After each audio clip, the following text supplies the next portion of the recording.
Hello friends, ये video basically मैं depreciation जो इनकम टैक्स में हम कैलकुलेट करते हैं उसके कॉन्सेप्ट के क्लियरिटी के लिए बना रहा हूँ। क्योंकि क्या होता है, देखिए स्टूडेंट्स जो है ना, जब डेप्रिसिएशन पहली बार पढ़ते हैं तो अकाउंटिंग में पढ़ते हैं और अकाउंटिंग में पढ़ने के बाद वो उनके माइंड में सेट हो जाता है। फिर जब वो इनकम टैक्स के हिसाब से जब डेप्रिसिएशन पढ़ते हैं ना फ्रेंड्स, तो उनको एकदम नयापन लगता है। तो इससे मैं आपको जो डेप्रिसिएशन में ब्लॉक कॉन्सेप्ट है ना, उस पर एकदम कॉन्सेप्ट की क्लियरिटी के लिए बनाया हूँ और कुछ एग्जांपल्स दिया हूँ। और जो भी एग्जांपल मैं यहाँ पे दे रहा हूँ वो आपको मैं नीचे यूट्यूब में आपके डिस्क्रिप्शन में मैं इसके लिंक दे दूंगा ताकि आप इसको डाउनलोड करके प्रिंट आउट निकाल सके। तो आई होप ये वीडियो आपके कॉन्सेप्ट को एक लेवल तक इस्टेब्लिश करेगा ताकि आपको डेप्रिसिएशन में डीप में जाने में मदद मिलेगी। तो ये कोई डीप वीडियो नहीं है, बट एक बेसिक कॉन्सेप्ट का जरूर क्लियर कर देगा। तो चलिए शुरू करते हैं। Some example to understand the concept of depreciation under income tax. तो देखिए मैं सीधा एग्जाम्पल से शुरू किया हूं। तो ये तो आपको पता होगा कि इनकम टैक्स में डेप्रिसिएशन ब्लॉक कॉन्सेप्ट में होता है, ठीक है।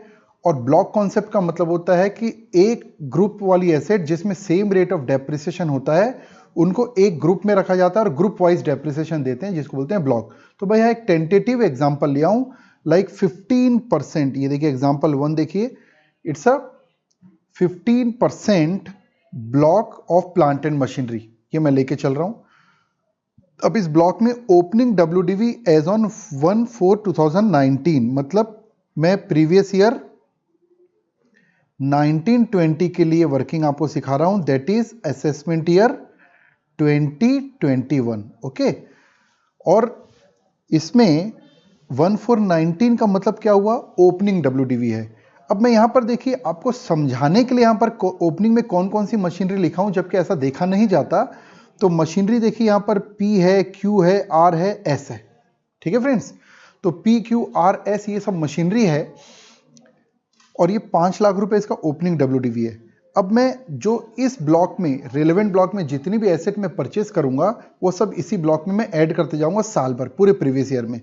तो actual cost of asset acquired and put to use during the previous year, तो जितनी एक्चुअल कॉस्ट जो एसेट हमने इस साल एक्वायर्ड की है और पुट टू यूज भी की है उसको हम ये ऐड करेंगे। तो मैंने यहां पर लिखा है, पहली एक एसेट है, कुछ एसेट है पुट टू यूज ऑन और आफ्टर 5/10/2019। अब आपको ये पता होना चाहिए डेप्रिसिएशन में अगर कोई asset during the previous year acquired हुई है और लेस देन 180 डेज यूज हुई है तो उसमें जस्ट उस वैल्यू तक हाफ डेप्रिसिएशन मिलता है। तो इसलिए 5 अक्टूबर की डेट मैंने दी है, ऑन और आफ्टर 5 अक्टूबर। 5 अक्टूबर की वर्किंग में लेस देन 180 डेज कैसे होगा, उसके लास्ट शीट में मैंने इसको कवर किया है। तो मशीन टी मैंने परचेस किया, तो नेचुरली ये मशीन टी जो है used for less than 180 days हुई, ठीक है। और मशीन टी और फिर पुट टू यूज बिफोर 5/10/2019, मतलब मशीन यू जो है नॉर्मल हो गई, अदर, ठीक है दोस्तों। अब देखिए 2 लाख रुपए की मशीन टी परचेस किया, मशीन यू 1,50,000 की परचेस किया, दोनों को जोड़कर 3.5 लाख रुपए हमने यहां पर ऐड कर दिया। अब हमारे पास टोटल मिला के हो गया 8,50,000। It will be called a, हमने कोडिंग कर दी। अब उसके बाद ड्यूरिंग द ईयर उस ब्लॉक में से कोई भी एसेट सेल होगी ना, तो उसमें जो भी मनी रिसीवेबल है, ठीक है, तो जितना भी पैसा सेल कंसिडरेशन बोल लीजिए, जितने में बेचा बोल लीजिए, जितने में भी उसको बेचा है ना आपने, या फिर उसको डिस्कार्ड किया तो उसकी स्क्रैप वैल्यू, उसको आपको माइनस करना है। तो मैं एज्यूम कर रहा हूं कि मशीन क्यू मैंने बेचा, और क्यू कौन सी मशीन है, पुरानी वाली, ठीक है, PQ, ये क्यू मशीन बेचा है। अब क्यू मशीन बेचा है, अब ये जो सेल वैल्यू है ना, ये मैक्सिमम अप टू ए मतलब ये कभी भी ऐसा नहीं होगा कि कोई एसेट, एक एसेट को आपने इतनी ज्यादा में सेल किया है कि यहां पर माइनस करने के बाद माइनस में वैल्यू आ जाए, तो रेस्ट्रिक्टेड टू दैट, ठीक है। अब यहां पर मैंने 3 लाख रुपए में सेल किया, अब मेरे पास आ गया 5,50,000। तो ये 5,50,000 रुपए है मेरा क्लोजिंग WDV बिफोर डेप्रिसिएशन। ध्यान रखना कंसेप्ट कहां बिगड़ता है स्टूडेंट्स का, उनको लगता है सर जो एसेट हमने परचेज की उसके नंबर ऑफ डेज नहीं देखा आपने, जो सेल की वो कब सेल की नहीं देखा, देखना भी नहीं है। हमको पूरा ईयर एंड में जो क्लोजिंग WDV ऑफ ब्लॉक आता है ना, एसेट पे डेप्रिसिएशन नहीं दे रहे हैं, यहां पर हम ब्लॉक पे दे रहे हैं। ब्लॉक को एक एसेट मान लो आप, तो क्लोजिंग WDV ऑफ ब्लॉक निकाल लीजिए। अकाउंटिंग में क्या प्रॉब्लम होती है, अकाउंटिंग और इसमें क्या डिफरेंस है, इसीलिए कंफ्यूजन होता है। अकाउंटिंग में तो जो एसेट सेल करते हैं उसके भी नंबर ऑफ डेज चेक करते हैं अपन, परचेज करते हैं उसके नंबर ऑफ डेज चेक करते हैं। इसमें केवल परचेज के समय ये चेक करते हैं कि लेस देन 180 डेज है या नहीं है, बस, और कुछ नहीं चेक करते। अब ये 5,50,000 रुपए जो आपका क्लोजिंग WDV बिफोर डेप्रिसिएशन आया ना, इसमें आपको डेप्रिसिएशन कैलकुलेट करना है। अब नियम क्या है समझना। अब इस 5,50,000 में क्या लेस देन 180 डेज वाली एसेट शामिल है जो इस साल एक्वायर्ड हुई है और less than 180 days asset use हुई है? बिल्कुल है। ये देखिए 2 लाख रुपए शामिल है इसमें। तो इस ध्यान रखना, डेप्रिसिएशन मेरे को 550 पे ही निकालना है। 550 पे कैलकुलेट करते समय टू द एक्सटेंट शुरुआती 2 लाख तक मैं हाफ डेप्रिसिएशन निकालूंगा और बचे हुए, अगर है तो, बचता है तो फुल डेप्रिसिएशन निकालूंगा। कई स्टूडेंट्स को लगता है कि हम ये 2 लाख रुपए पे हाफ डेप्रिसिएशन निकाल रहे हैं, ऐसा नहीं है। ठीक है, हम डेप्रिसिएशन कैलकुलेट कर रहे हैं 550 पे। तो अब देखिए 5,50,000 में to the extent up to 2 lakh, ये कौन सा 2 लाख है समझ में आ रहा है ना? बेसिकली मशीन टी का 2 लाख है ये, इनटू, क्योंकि 15% रेट ऑफ डेप्रिसिएशन है तो हाफ डेप्रिसिएशन कितना होगा? 7.5%। अब देखिए, अब 7.5%, 2 लाख का 7.5% अब निकालते हैं तो इट विल बिकम, कितना हो गया ये हो गया आपका 15,000, ये आ गया। अब देखना, अब नॉर्मल डेप्रिसिएशन मतलब फुल डेप्रिसिएशन जो कैसे निकलेगा, मैं डेप्रिसिएशन 5,50,000 पे निकालना था मेरे को। इस 550 में to the extent 2 lakh rupees तक हाफ डेप्रिसिएशन हो गया, बचा कितना? 3,50,000। अब इस 3,50,000 पे आपको 15% निकालना है और ये 350 पे 15% आ गया आपका 52,500।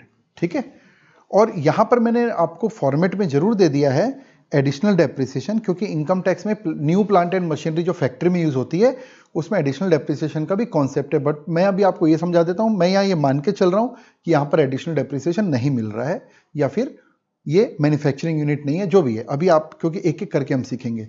अब ये माइनस करने के बाद आ गया क्लोजिंग WDV आफ्टर डेप्रिसिएशन या फिर WDV as on 1/4/2020। This is a question. अब देखिए, अब जैसे जैसे एक एक क्वेश्चन में आगे बढ़ेंगे आपको कॉन्सेप्ट क्लियर होगा। ध्यान रखना, हम ब्लॉक पे डेप्रिसिएशन निकाल रहे हैं।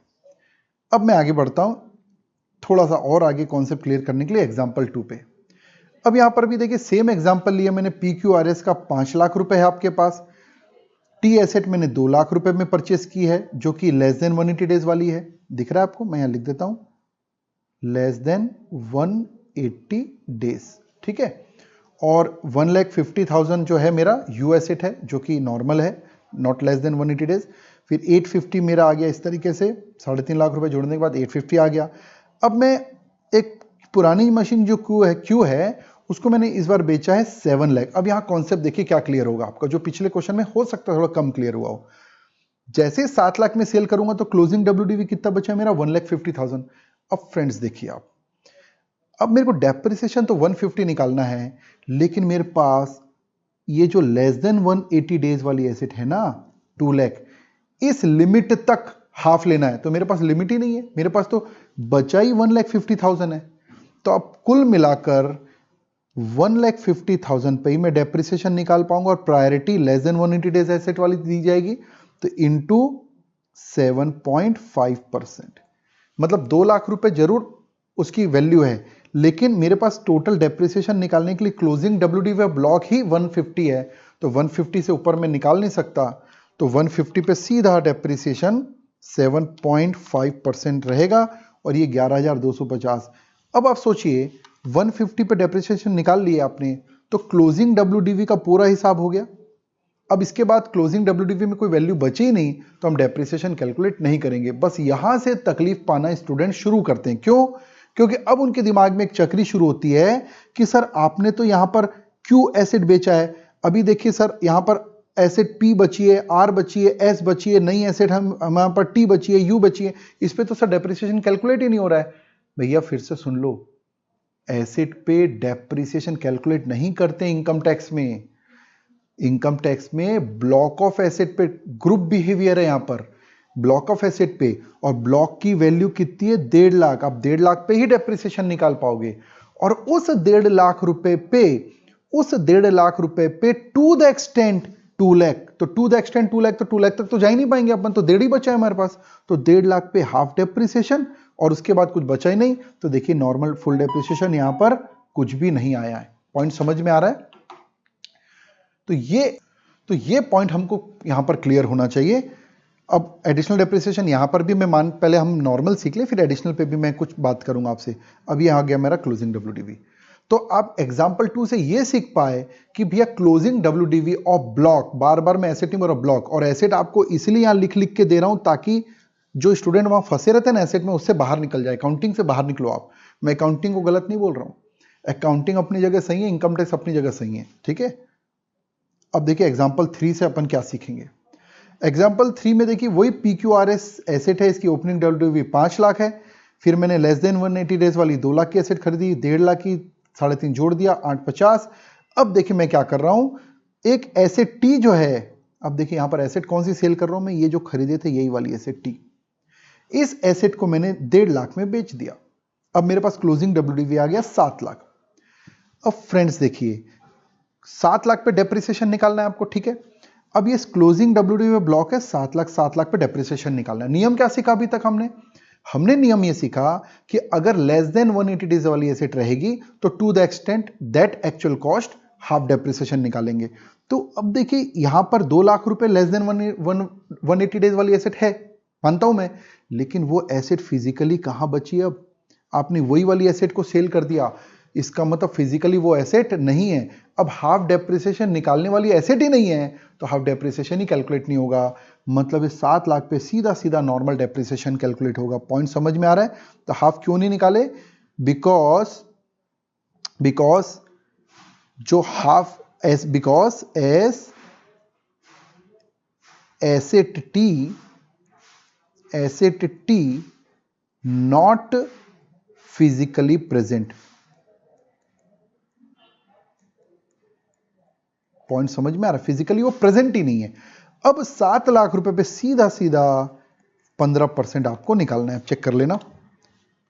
तो 7 लाख पे इंटू 15%, ये आ गया 1,05,000, ये हो गया 5,95,000। अब ये थर्ड एग्जांपल से क्या कॉन्सेप्ट क्लियर हुआ, समझ में आ रहा है? तो हाफ डेप्रिसिएशन का कॉन्सेप्ट ठीक है, but that asset should physically exist. अब फोर्थ एग्जांपल देखते हैं अपन क्या सीख रहे हैं। मैंने लिखा है नीचे, half depreciation concept will not apply because machine T physically not available on 31 March 2020। Friends अब हम इलिस्ट्रेशन 4 से क्या सीखते हैं, देखिए।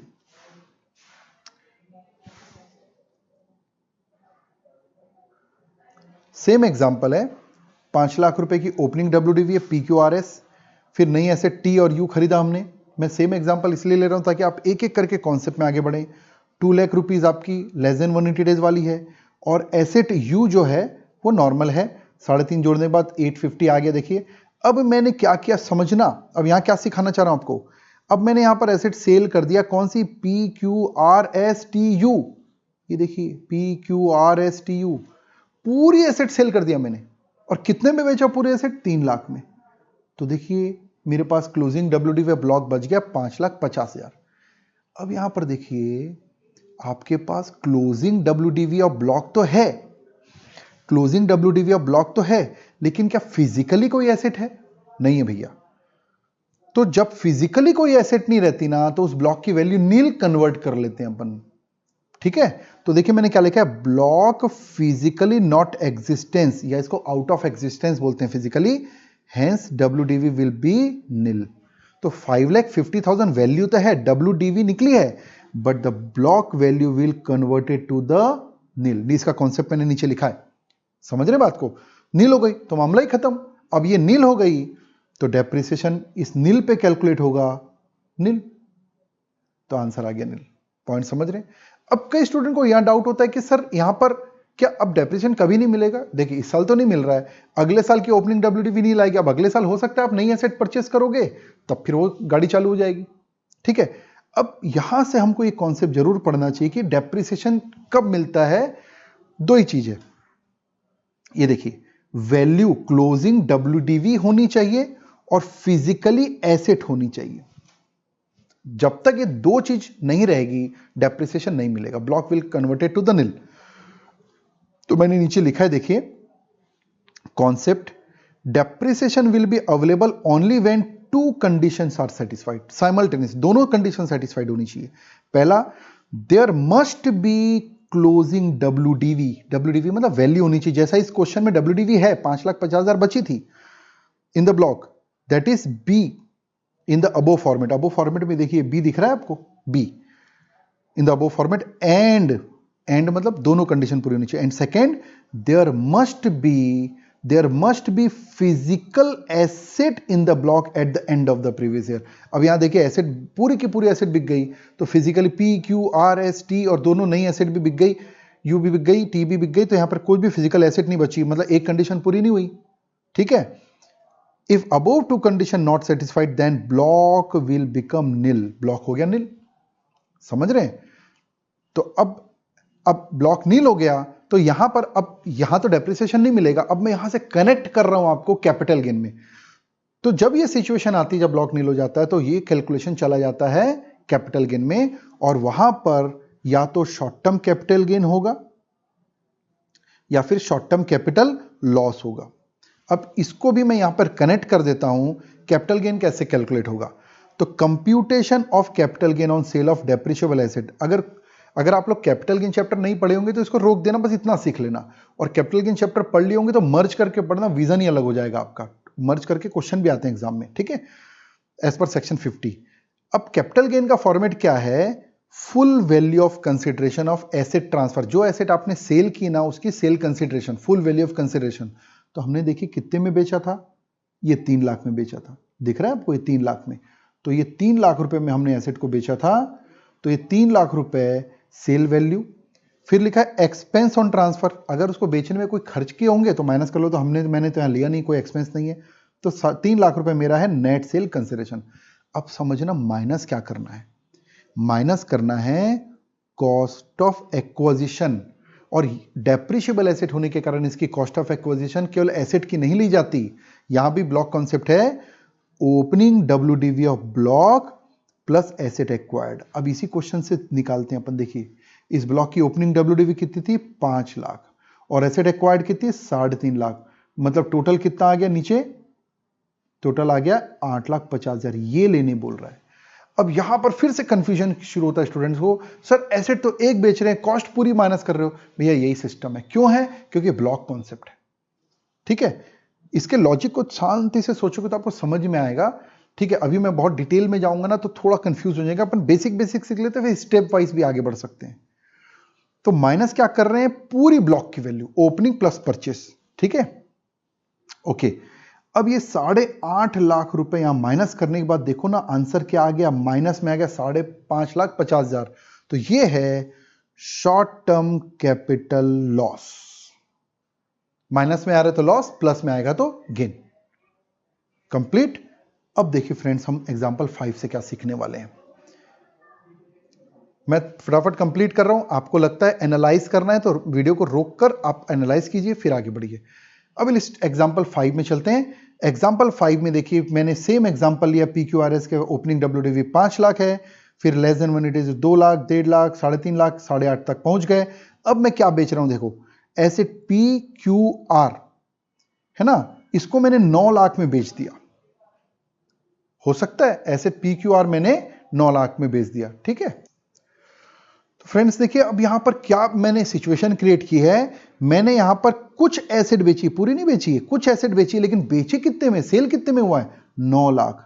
अब अगर मैं मैथमेटिकली बात करूं तो 9 माइनस होने के बाद तो मेरे पास -50,000 आएगा।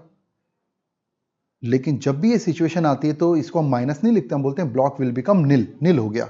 तो मैंने क्या लिखा देखिए जरा, money receivable is more than A, ये जो ए अमाउंट है कभी भी जो रिसीवेबल होता है उससे ज्यादा कभी नहीं हो सकता, तो मैंने आपको प्रेजेंट करने के लिए यहां पर ये लिखा है, जबकि प्रैक्टिकली 8.5 ही माइनस करेंगे, 9 लाख इनर कॉलम में लिखेंगे। ठीक है, तो अब देखिए hence the WDV will become nil. तो अब WDV, अब यहां फिजिकली एसेट है, समझना फिजिकली एसेट है लेकिन वैल्यू विल बिकम निल। तो डेप्रिसिएशन तो कुछ नहीं आएगा, ये बात तो क्लियर है। अब यहां पर फिर कैपिटल गेन का मुद्दा आ जाएगा, तो कैपिटल गेन के लिए सेम फॉर्मेट आप चलते हैं। कॉन्सेप्ट फिर से मैंने लिखा है यहां पर, देखिए सेल कंसिडरेशन 9 लाख और पूरे ब्लॉक की वैल्यू 8.5 लाख, ठीक है, तो 50,000 पॉजिटिव आ गया, तो यह है short term capital gain. Point समझ में आ रहा है? तो दिस आर द सिचुएशन।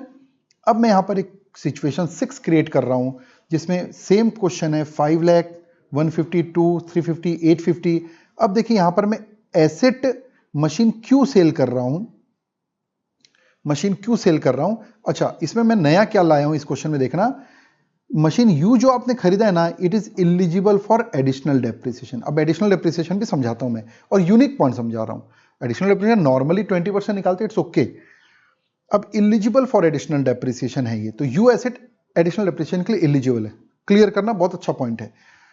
अब मशीन क्यू मैंने बेचा 6,80,000 पर, मेरे पास क्लोजिंग WDV 170 बच गई। अब 170 में मशीन टी तो है ना यहां पर, तो 170 में हाफ डेप्रिसिएशन मशीन, अब ध्यान रखना मशीन टी यहां पर मैंने 1.5 लाख में लिया है, तो लेस देन 180 वाली 1.5 लाख रुपए पे 7.5%। तो देखिए 7.5% कैलकुलेट हो रहा है क्या, 1,50,000 इंटू 7.5%, 11,250। अब क्लोजिंग में बचा कितना मेरे पास, 170 माइनस 1.5 लाख, तो 20,000 ही बचा। फिर से याद दिला दूं मैं आपको, मेरे को डेप्रिसिएशन, नॉर्मल डेप्रिसिएशन 170 पे निकालना है, सही बात है। अब 170 में 1.5 का हिसाब तो कर दिया मैंने, लेस देन वाला। अब बचा हुआ 20,000 पे इंटू 15%, तो ये आ जाएगा मेरा 3,000 रुपए। अब मेरे को जो समझाना है, ये तो मैं समझ चुके थे अपन। एडिशनल डेप्रिसिएशन जो होता है ना, ये क्लोजिंग WDV पे नहीं निकलता, एडिशनल डेप्रिसिएशन निकलता है actual cost of that asset. ये देखिए machine you eligible for additional depreciation है, और इसकी एक्चुअल कॉस्ट कितनी है, 2 लाख रुपए। ये 2 लाख रुपए पे सीधा डेप्रिसिएशन निकलता है, ये क्लोजिंग WDV पे नहीं निकलता है। तो बात समझना फ्रेंड्स, ये 2 लाख रुपए भी, ये चीज सिखाने के लिए मैंने एग्जांपल जनरेट किया आपके लिए। तो यहां पर क्या है, क्लोजिंग WDV फंडा नहीं, एक्चुअल कॉस्ट पे निकलता है। और एडिशनल डेप्रिसिएशन का रेट आपको अगर पता हो तो 20% है, और इसमें भी हाफ डेप्रिसिएशन का कॉन्सेप्ट है, बट उसमें मैं लेके नहीं आ रहा हूं, क्योंकि एडिशनल डेप्रिसिएशन में नियम है कि अगर वो लेस देन 180 डेज वाली एसेट रहती है तो 10% मिलेगा, और बचा हुआ 10 अगले साल मिल जाता है। जबकि नॉर्मल में बचा हुआ हाफ अगले साल मिलता है, ऐसा कोई फंडा नहीं है, ठीक है, उस पर मैं नहीं जा रहा हूं। ये सिखाने के लिए मैं एग्जांपल जनरेट किया 40,000। अब ये बच गया देखिए, और नीचे वर्किंग नोट लिखा हूं मैंने, additional depreciation is calculated not on WDV but it's calculated on actual cost. और ये जो बार बार मैंने 5 अक्टूबर लिखा है ना, उसके लिए मैंने एक वर्किंग आपको प्रेजेंट की है, ताकि आप समझ सकें कि ये 5 अक्टूबर लेस देन 180 डेज कैसे। एग्जैक्ट ये डेट मैं आपको इसलिए दिया हूं क्योंकि एक तो फरवरी यहाँ 29 का है, ठीक है। अब ये देखिए, अगर आपने 5 अक्टूबर को कोई एसेट, ये लिखा है कंप्यूटेशन और number of days when asset is put to use on 5 October 2019, तो अक्टूबर का 27 दिन, 31 माइनस 4, ठीक है। 5 अक्टूबर से तो यूज शुरू हो गया, तो 4 अक्टूबर की डेट हटा दिया, 27 दिन, नवंबर का 30, दिसंबर 31, जनवरी 31, लीप ईयर होने के कारण फरवरी 29 और मार्च, तो देखिए 179 डेज, लेस देन 180 डेज। मतलब 5 अक्टूबर या उसके बाद एसेट पुट टू यूज करोगे तो लेस देन 180 डेज ही रहेगा, और 4 अक्टूबर या उसके पहले पुट टू यूज करेंगे तो फिर 180 डेज या मोर रहेगा, तो नॉर्मल हो गया। तो ये मैंने एग्जांपल यहां पर दिया है। इस तरीके से फ्रेंड्स आप एक डेप्रिसिएशन पे एक बेसिक कॉन्सेप्ट अपना क्लियर कर सकते हैं। बाकी मैं थ्योरेटिकली नहीं आपको बता रहा हूं, आप थ्योरी मैं डिस्क्रिप्शन में डाल दूंगा डेप्रिसिएशन का, आप उसको रीड कीजिएगा।